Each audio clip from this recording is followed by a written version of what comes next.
Hi everyone and welcome to the captain. So यार आज बहुत अच्छे गेस्ट हमारे साथ हैं। आज आपके साथ है हमारे अंश भैया। और अंश भैया अभी जो है अंश मैं खुद क्या बोलूं, हम अंश के पास ही चलते हैं। और सबसे पहले मैं अंश से जरा पूछना चाहूंगा कि अंश आप कौन से कॉलेज में हो और सीयूईटी का क्या अपना स्कोर रहा था।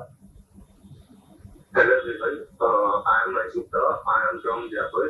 I am pursuing economics honors from Ramjas College, and my CUET score was 746, I guess. Okay, सो 746 यार एक बहुत अच्छा स्कोर है अंश। और मतलब नो डाउट ये स्कोर करने के पीछे हमने क्लास 12th में भी बहुत मेहनत की होगी और सीयूईटी में भी बहुत मेहनत की होगी। एम आई राइट अंश? मतलब ऐसे तो नहीं आ जाते हैं। Yes, like CUET से पहले बोर्ड्स के लिए आप प्रिपेयर कर रहे होते हो तो भी आप लाइक मेजर सब्जेक्ट्स आपके वही है तो उनके लिए आप शुरुआत से ही प्रिपेयर कर रहे होते हो। सो अंश अगर मैं आपसे पूछना चाहूँ, मतलब आपका वो 12th वाला जो पूरा टाइम था, सीयूईटी जब जैसे पता चला कि अब बोर्ड्स खत्म हो गए हैं तो अब सीयूईटी के लिए प्रिपेयर करना है, तो वो क्या था? क्या आपने पहले से ही सीयूईटी के लिए प्रिपरेशन स्टार्ट कर दी थी या फिर बोर्ड्स के बाद एक्टिवली काम किया था? लाइक मेरा थोड़ा अलग रहा था। लाइक मैंने एडी कैप्टन का कोर्स मुझे करना था तो मैंने एडी कैप्टन का कोर्स लिया था।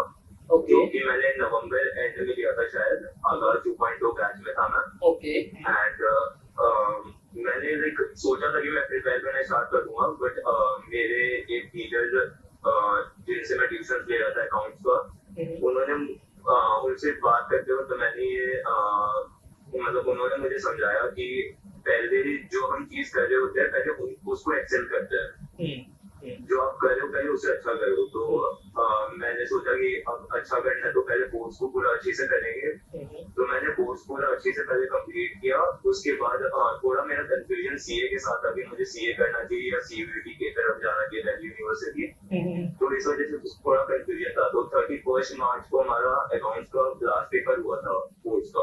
ओके उसके बाद मैंने 3-4 दिन सोचने के लिए कि मुझे किस डायरेक्शन में आगे बढ़ना है। ओके मैंने काफी अपने मेंटर से पूछा जिनसे मैं मतलब कनेक्ट फील करता था। मैंने उनसे बात की। मैंने काफी सारी यूट्यूब वीडियोस, आप लोगों का भी यूट्यूब वीडियो डला हुआ है, लाइक कौन क्या करना चाहिए उन सब चीजों को कंसिडर करते हुए, और कि सीए में बाद में भी कर सकता हूँ, सीयूईटी का टाइम यही है। सीए के अटेम्प्ट 2 बार आता है। तो मैंने सोचा कि अभी सीयूईटी करता है। तो फिर मैं सीयूईटी के लिए प्रिपेयर करना स्टार्ट किया। मैंने ड्यू टू सम मैं 6-7 अप्रैल से मैं स्टार्ट कर चुका था प्रॉपर कि मुझे अब सीयूईटी करना। Okay then due to some health issues में 1 महीने बिल्कुल ड्रॉप था मेरा। मैंने कुछ भी पढ़ाई नहीं की थी। फिर लाइक वही 5-6 मई से मैं प्रॉपर थोड़ा बेटर फील किया मैंने, तो मैंने स्टार्ट किया। उस टाइम शायद सीयूईटी की डेट्स 21 में आ रखी थी कि उसके बाद कभी भी हो सकता है पेपर, आपकी डेट्स कभी भी आ सकती है। तो मैंने सोचा कि अब टाइम कम है, फटाफट करना है जो करना है। तो मैंने प्रिपेयर करना स्टार्ट किया। और कुछ था नहीं मेरे पास उस समय पर्टिकुलरली। मेरे को सीयूईटी की प्रिपरेशन करनी थी तो मैं उसी में लगा हुआ था सिर्फ। देन धीरे धीरे आप मतलब डेट्स आने लग गई बच्चों की, बट मेरी आई नहीं थी। मैंने 6 पेपर्स के लिए रजिस्टर किया था, 5 मेन और प्लस जीटी। ओके तो मेरा अकाउंट्स, इकोनॉमिक्स और पीएचडी एक दिन था लगातार, and then maths, English and general test था। और ये एक दिन के गैप में था। लाइक मेरा अच्छे से याद नहीं है मुझे, बट 28 और 30 को था या फिर 29 और 31 मई को था मेरा। तो मेरे पास टाइम फ्रेम मेरे लिए कम था। तो और मुझे भी तब भरोसा था कि मैं एक बार रिवीजन करूंगा और इकोनॉमिक्स, अकाउंट्स एंड पीएचडी वो मैं कर लूंगा। तो मैं उसके थोड़ा शुरुआत में रिवाइज करके एडी कैप्टन की जो मॉक टेस्ट डले हुए थे, मैं एक्टिवली रोज उन्हें देने लग गया, उसको रिवाइज मतलब चेक करने लगा कि कहाँ गलती हो रही है। उस चीज को क्या गलती हो रही थी उस चीज को देख रहा था कि कहाँ मैंने मिस किया वगैरह। उसके बाद मैंने टाइम फ्रेम को देखते हुए मैंने अपना फोकस पूरा इंग्लिश और मैथ्स पर लगाया। जनरल टेस्ट का सिलेबस बहुत फास्ट हो जाता है। मैं जनरल टेस्ट भी कर रहा था बट मेरा मेजर फोकस मैथ्स और इंग्लिश था। देन मैंने मैथ्स और इंग्लिश को किया। फिर डेट्स आई। मेरा फर्स्ट पेपर जैसे मैंने आपको पहले बताया कि मेरे 3 वो अकाउंट्स इकोनॉमिक्स पीएचडी का था, जो कि फर्स्ट मतलब बाकी पेपर से पहले हुआ था, तो वो मेरा बहुत अच्छा गया था। ओके। देन एक दिन का गैप था, तो मैंने उसमें इंग्लिश और मैथ्स के लिए प्रिपेयर किया, और जनरल टेस्ट के लिए मैं ज्यादा प्रिपेयर करके जा नहीं पाया। ठीक है। मैंने दिया और इट वाज लाइक अच्छा चला गया मेरा, ठीक ठाक, मतलब एक्सपेक्टेशंस जितना नहीं हुआ बट हाँ। फिर मैंने उसके बाद आईटी मैथ के लिए प्रिपेयर किया था, तो उसमें पूरे जनरल टेस्ट था, और मैंने उससे पहले उसके लिए प्रिपेयर नहीं किया हुआ था, तो मैंने वो 15 डेज का गैप रखा। लाइक मैंने 31 मई को दिया हुआ पेपर और 16 को था। 16 जून को आईटी मैथ था। यस। तो मैंने 15 डेज वो किया था, बट उसमें ड्यू टू लेस प्रैक्टिस और कुछ भी मेरा नहीं हो पाया था। अच्छा, सो मतलब लगभग हमने जो प्रिपरेशन की थी सीयूटी के लिए वो 45-50 दिन हमारे पास हार्डली हमारे पास रहे होंगे, राइट? 45 तक नहीं, मैं 7 मई से स्टार्ट कर रहा था और 28-29 को मेरा फर्स्ट पेपर था। सो मतलब लेस देन 30 डेज हमारे पास, वो मतलब 20-25 दिन हमने प्रिपेयर किया। सो अंश, मतलब मैं आपसे जरा एक पूछना चाहूंगा, अगर एक एस्पिरेंट के पास जो है वो 40-45 दिन हो, तो क्या सीयूईटी डुएबल है, अचीवेबल है north campus? yes, it is achievable. Like मेरा तो मैंने जो बाकी कोर्स सब्जेक्ट्स था वो मैंने पढ़ रखा था पहले, तो इस वजह से मुझे प्रॉब्लम नहीं आई। अब वो किट टू किट वेरी करता है, बट स्टिल आई बिलीव कि अगर आपको करना है तो आप एटलीस्ट ट्राई करो, अपना बेस्ट दो।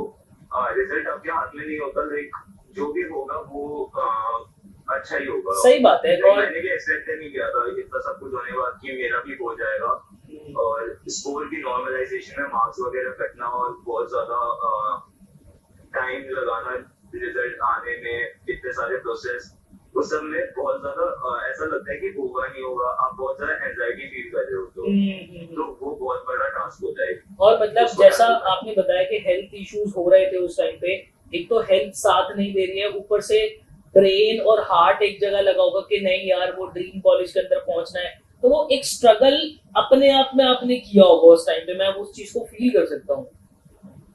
भैया लाइक वो 1 महीने मैंने लाइक कुछ भी प्रिपेयर नहीं किया था, मतलब मैंने कुछ खोल के भी नहीं देखी थी। मैंने कोशिश किया कि मैं वीडियो लेक्चर्स देख लेता हूँ, but actually it was something जिससे मैं कंसंट्रेशन पावर मेरी बिल्कुल खत्म हो गई थी। जो फिर मैं वापस स्टार्ट किया मैंने, तो उसमें भी मुझे 3-4 दिन तो वापस अपने आप को एक टेबल पे सिटिंग में टाइम आप जो देते हो वो लगाना बहुत भारी हो गया था। लाइक मैं थोड़ी देर में उठे जाना, मेरा उसको कंसिस्टेंट करने के लिए बहुत टाइम लगा मुझे, 3-4 दिन उसमें भी वेस्ट हुए मेरे। और ऐसा नहीं है कि मैं ये कह रहा हूँ कि मेरे 15-6 मतलब जो 1 महीना का गैप है उसकी वजह से कुछ ऐसा हो गया वैसा हो गया। मे भी हो सकता है, शायद अगर वो हेल्थ इशू नहीं होता तो मे भी मैं पढ़ ही नहीं रहा होता, या फिर मैं अपना टाइम वेस्ट कर रहा होता। तो वो मैं एक्सक्यूज की तरह नहीं लेना चाह रहा हूँ, बट यस, मेरी तबीयत खराब थी, मैंने नहीं पढ़ाई नहीं थी, पर उसके बाद मैंने किया।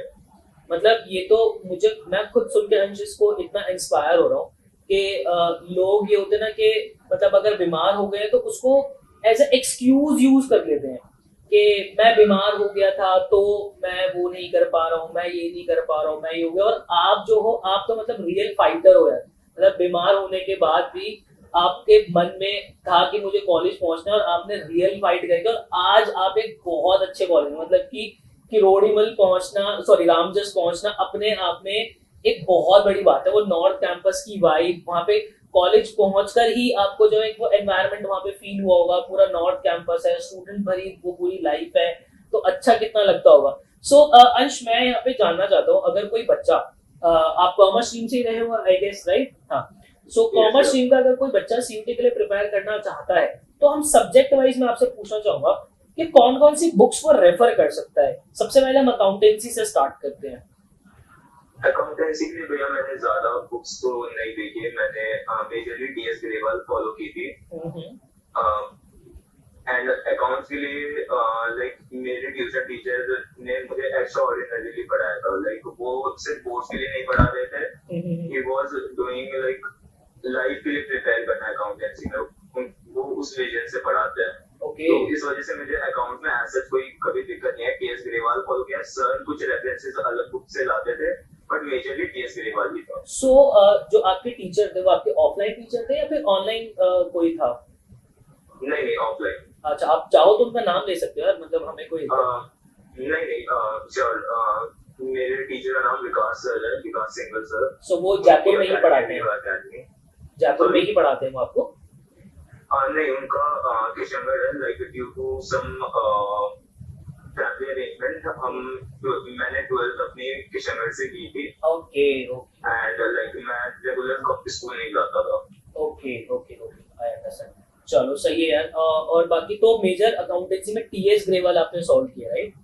देन उसके बाद अगर मैं इकोनॉमिक्स की बात करूं आपसे, इकोनॉमिक्स मेजरली मैंने एक यहाँ लोकल पब्लिकेशन की है, अनूप कुमार आतरे एंड वीके ओरी की बुक्स मैंने रेफर की थी, बट आई थिंक वीके ओरी इज इनफ।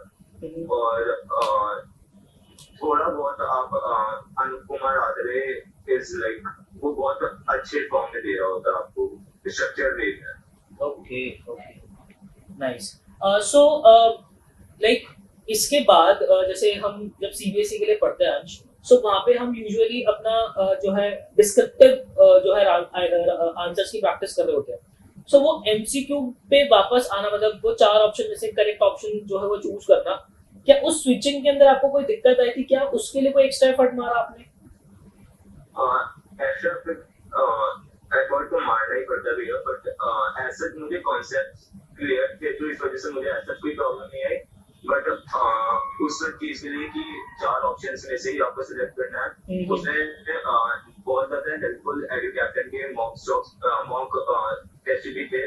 लाइक मैंने रेगुलरली देता था, मैं लाइक डेली मैं तीनों एक साथ लगा रहा होता था, तीनों सब्जेक्ट के मतलब कि 3 घंटे तो आप मॉक टेस्ट लगा ही रहे हो।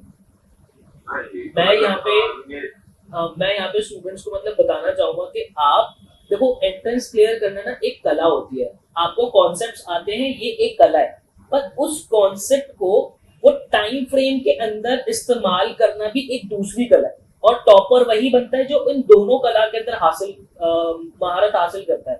और एक्चुअल में वो जो दूसरी कला है, टाइम मैनेजमेंट के साथ, वो 4 ऑप्शंस के साथ खेलना, वो घड़ी के साथ खेलना, वहां पे वो एक्चुअली मॉक टेस्ट से ही आता है। तो मॉक टेस्ट बहुत इंपॉर्टेंट है आप लोगों को लगाना, क्योंकि वही है हमारे साथ स्कूल में भी ये होता था कि एक बार मेरा पूरा सिलेबस हो जाएगा, फिर मैं सैंपल पेपर सॉल्व करूंगा। भाई अगर तुम सैंपल पेपर भी पैरेलली सॉल्व करते हुए चलो तो बहुत प्रैक्टिस होगी आप लोगों की, है ना अंश? यस अंश, आप आगे प्लीज कंटिन्यू कीजिएगा। मैं ये कह रहा था कि मॉक टेस्ट आप लगा रहे होते हो, लगातार भी लगाओ। You're audible. Yes अंश, you are audible. ओके, सो मैं ये कह रहा था मॉक टेस्ट लगाते वक्त आप सिर्फ ये नहीं देख रहे हो कि आपको उस टाइम फ्रेम में खत्म करना है, आपको ये देखना होता है कि आप उस टाइम फ्रेम के बाद जो उसको एनालाइज करने में अपना टाइम लगा रहे हो वो कितना लगा रहे हो। ये सिर्फ आप देख के उसे देख नहीं रहे हो, एनालाइज नहीं कर रहे हो, तो कोई सेंस नहीं है उसको कि आप टेस्ट दे भी रहे हो। करेक्ट। लाइक इस पूरे मतलब 3 घंटे मैंने टेस्ट दिए, उसके बाद मैं ब्रेक देके हैंड टू हैंड उसे एनालाइज कर रहा होता था। लाइक मुझे भी गैप ना रहे कि मैंने कहाँ गलती की, मैं खुद भी ना सोच रहा हूँ इतना गैप, ब्रेक जितना ही दे रहा था मैं, एंड देन एनालाइज करना उसे, और जो भी गलती है उसे फटाफट मतलब कहीं एक पॉइंट पे लिख लिया, या फिर कोई डाउट आ गया, या फिर कोई ग्लिच था या कुछ भी है, उसे एक जगह लिख लो आप, उसके बाद आप उस पे वर्क करो, लाइक कुछ भी हो वर्क ऑन इट। ये तो बहुत अच्छा है कि अपने जितना भी जिस भी टॉपिक के अंदर आप गलतियां कर रहे हो उसको एक जगह नोट कर लो, और फिर उस टॉपिक के ऊपर कुछ और क्वेश्चंस प्रैक्टिस करने की कोशिश करो। कॉन्सेप्ट का अगर लैग आ रहा है तो कॉन्सेप्ट एक बार फिर से देखो, तभी आप जो है खुद को ब्रश अप जो है वो कर पाते हो। सो अंश, बाकी अभी जयपुर से अभी आप वापस जयपुर आए हुए हो? जी। तो अभी तो कॉलेज जो है वो ऑफ होगा ना 31st तक आपको? हाँ, मैंने कल ही आया था। Okay okay. सो कैसा चल रहा है कॉलेज, मतलब क्या वो मेहनत जो पूरी अंश हमने की है वो वर्थ दिख रही है आकर? हाँ, लाइक मेन रिव्यू में आने का मोटिव ये था कि एक्सपोजर बहुत अच्छा मिलता है। आप डिफरेंट बैकग्राउंड के लोगों से इंटरेक्ट कर रहे होते हो तो वो बहुत लाइक अच्छा लगता है कि आप एज एक ही जगह से आप आए हो एंड आपने वैसे ही लोग देखे हैं। अब आप देख रहे हो ईस्ट इंडिया के लोग, साउथ इंडिया के लोग, तो वो बहुत बड़ी बात होती है कि आप इंटरेक्ट कर पा रहे हो उनसे और वो आपको उनके डिफरेंट व्यू पॉइंट्स, उनके डिफरेंट अपने कल्चर्स आप उनसे डिस्कस कर रहे हो तो वो बहुत अच्छा है व्यू में, लाइक वो बहुत बेटर है। बिल्कुल बिल्कुल, मैं भी स्टूडेंट्स को हमेशा से यही गाइड करता हूँ कि यार द मोमेंट जब आप कॉलेज लाइफ अपनी घुसोगे, एक अच्छे ड्रीम कॉलेज में अपने पहुंचोगे, तो वो पूरी मेहनत जो भी आप लोग कर रहे हो ना भाई, वो सारी चीजें ना सफल दिखेंगी। आपकी वजह से पेरेंट्स बहुत प्राउड फील करेंगे, आप खुद में बहुत ज्यादा प्राउड फील करोगे। और यहाँ पे दिल्ली यूनिवर्सिटी में आने के बाद आपको खुद पता नहीं चलेगा कि 3 साल बाद आपका जो अपग्रेडेड वर्जन होने वाला ना, वो कितना आप अपग्रेड कर जाओगे। वो मतलब एकदम से हमें खुद फील नहीं होता, बट अगर आप उन 3 सालों की जर्नी को पूरा देखोगे तो आपको रियलाइज होता है कि भाई कितना ड्रास्टिक चेंज जो है वो मुझ में आ चुका है। सो अंश, क्या इस साल भर के अंदर काफी चेंजेस आपने खुद के अंदर फील किए कॉलेज में आने के बाद? भैया बहुत सारी चेंजेस, लाइक मैं जनरली इतने खुल के बोल भी नहीं पाता था पहले। मैं इंट्रोवर्ट रहा हूँ। अब वहाँ पे आप बहुत अलग अलग लोगों से बात कर रहे होते हो जो आपके कोर्स में नहीं है, आप उनसे भी इंटरेक्ट कर रहे होते हो तो आपको बोलना आता है, लाइक आपको कैसे इंटरेक्ट करना है सामने वाले से। और आपको आपके पर्सनल ग्रोथ के लिए बहुत इंपॉर्टेंट है वो। अगर आप कम्युनिकेट कर पा रहे हो तो वो बहुत बड़ी बात होती है। और आप लाइक कॉलेज में जाके आप अलग अलग सोसाइटीज ज्वाइन करते हो तो उससे आपको अलग तरह का एक्सपीरियंस मिलता है कि कैसे कॉर्पोरेट चीजें वर्क करती है, कैसे आप नए नए स्किल्स अपने आप ऐड कर रहे होते हो, तो वो अलग चीज है। नाइस। सो अंश, हमने अकाउंटेंसी के बारे में जाना, हमने इकोनॉमिक्स के बारे में जाना, और डोमेन आपने कौन सा दिया था? बीएसटी मेरा बीएसटी के लिए मैं एनसीईआरटी मेजरली फॉलो कर रहा था। ओके एंड वीके पब्लिकेशंस की पूनम गांधी आती है, डॉक्टर पूनम गांधी, वो भी अच्छी है but NCERT is enough. Okay okay. So तो ये 3 डोमेन आपने दिए थे, और इसके अलावा और क्या दिया था? जीडी भी आपने दिया था, राइट? जीडी, मैथ्स और इंग्लिश। मैथ्स, और मैथ्स के लिए फिर आपने क्या क्या फॉलो किया? मैथ्स के लिए मेजरली मैंने एनसीईआरटी फॉलो की थी बट ट्यूशन टीचर जो मेरे थे वो आर डी शर्मा और अलग अलग बुक्स के लिए क्वेश्चंस करवाते थे। एंड सीयूईटी के टाइम पे मैंने जो बुक्स प्रोवाइड की जाती है एडुकेशन के थ्रू, वो उसके क्वेश्चन भी किए थे, वो भी बहुत ज्यादा हेल्पफुल थे। ओके, और इंग्लिश के लिए आपने क्या क्या यूज किया, कैसे प्रिपेयर किया इंग्लिश के लिए? इंग्लिश के लिए मेजरली मैंने सिर्फ एडुकेशन से प्रिपेयर किया। ओके, सो सारे लेक्चर्स कंप्लीट हो गए थे आपके ग्रामर के? हाँ, लगभग लाइक लास्ट के जो आपने वो वो कैप की एक सीरीज डाली थी, वो नहीं हुई थी मेरी, बाकी मैंने सारा किया था। ओके ओके ओके, ठीक है। सो मतलब कि 40-45 दिन के अंदर बच्चा अगर चाहे तो इजीली सीयूटी कर सकता है, कहीं कोई दिक्कत वाली बात नहीं। क्योंकि बच्चों के मन में ना एक मिथ है कि सर अलग से पढ़ना पड़ेगा। अरे भाई, अलग से नहीं पढ़ना है, आपके डोमेन्स तो वही है सारे जो आपने क्लास 12 के अंदर पढ़े, बस थोड़ा मॉक टेस्ट लगा के ब्रश अप करो खुद। डोमेन्स के लिए अगर आपने बोर्ड्स के तक की पढ़ाई अच्छे से करी हुई है तो आपको ऐसा कोई एफर्ट उसके सीयूईटी के टाइम पे डालने की जरूरत नहीं है डोमेन्स पर। बिल्कुल बिल्कुल। नाइस। और बाकी कुछ एक आधे टिप आप अंश देना चाहो बच्चों को कि भाई ये तो आप जरूर ऐड करो? सच तो कुछ नहीं है, बस कंसिस्टेंट रहना चाहिए। लाइक आपको नहीं पता कि आगे चल के आपके साथ क्या हो रहा हो या आप कहाँ प्रिपेयर नहीं कर पाओ या कुछ भी हो, और कंसिस्टेंसी से आपका फोकस भी बढ़ता है, आपकी एफिशिएंसी भी इम्प्रूव होती है। करेक्ट। अच्छे बेस पे ग्रोथ पे होती है आपकी एफिशिएंसी। कंसिस्टेंसी में कंसिस्टेंट जब आप रहते हो तो एक थोड़ा सा ना पढ़ाई का मोमेंटम हमारा बन रहा होता है। मोमेंटम एज इन के एक वो ब्रेन और मसल की कनेक्टिविटी बिल्ड हो जाती है। लाइक अगर मैं इसको जनरल टेस्ट के पॉइंट ऑफ व्यू से बोलूं तो भाई हम क्वेश्चंस अगर प्रैक्टिस कर रहे हैं तो कुछ चीजें ऐसी होती है कि जो कि ना टिप्स पे आने लग जाती है। वही हमने 2 दिन पढ़ाई की, 3 दिन पढ़ाई नहीं की, तो उसमें वो टिप्स पे नहीं आ पाती चीजें। हमें फिर जो वो 2 दिन हमने मेहनत की है ना, वो धीरे धीरे उस मेहनत वाले उस लेवल पे आने के लिए हमें वापस से आधा दिन 1 दिन और लगाना पड़ जाता है।